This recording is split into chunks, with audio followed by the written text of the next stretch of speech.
சிறுமி வன்கொடுமை வழக்கில் சாதி வன்கொடுமை பிரிவில் வழக்கு தொடரப்பட்டுள்ளது. அண்மை செய்தியாக பார்த்து வருகிறோம்.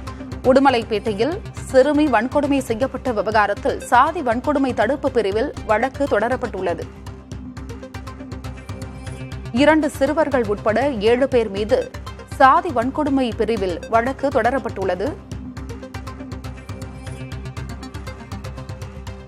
விவரங்களை வழங்குவதற்காக செய்தியாளர் கார்வேந்த பிரபு இணைப்பில் இருக்கிறார். கார்வேந்த பிரபு, இதனுடைய விவரம் என்ன? அருணா, கடந்த 2 நாட்கள் முன்னாகவே 17 வயது சிறுமி ஒருவர் பாலியல் துன்புறுத்தலுக்கு ஆளாகப்பட்டு அந்த வழக்கில் 3 சிறுவர்கள் உட்பட 9 நபர்கள் கைது செய்யப்பட்டனர். மேலும் அந்த விசாரணையில் மற்றொரு சிறுமி, அதாவது 13 வயது சிறுமி ஒருவரும் பாதிக்கப்பட்டுள்ளதாக அதிர்ச்சிகரமான தகவல்கள் வெளியானது.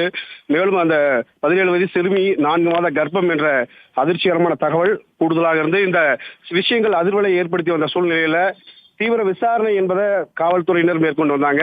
இந்த நிலையில தற்போது இந்த வழக்கு போக்சோ வழக்காக இருந்தவர்களில கூடுதலாக SC/ST ஆக்ட், அதாவது ஜாதி வன்கொடுமை தடுப்பு சட்டத்தில் கூடுதலாக இந்த வழக்கில் உள்ள 9 பேரில் 7 பேர் மீது, அதாவது 2 சிறுவர்கள் உட்பட 5 நபர்கள் மீது இந்த கூடுதலாக இந்த ஜாதி வன்கொடுமை தடுப்பு சட்டம் என்பதும் சேர்க்கப்பட்டுள்ளது.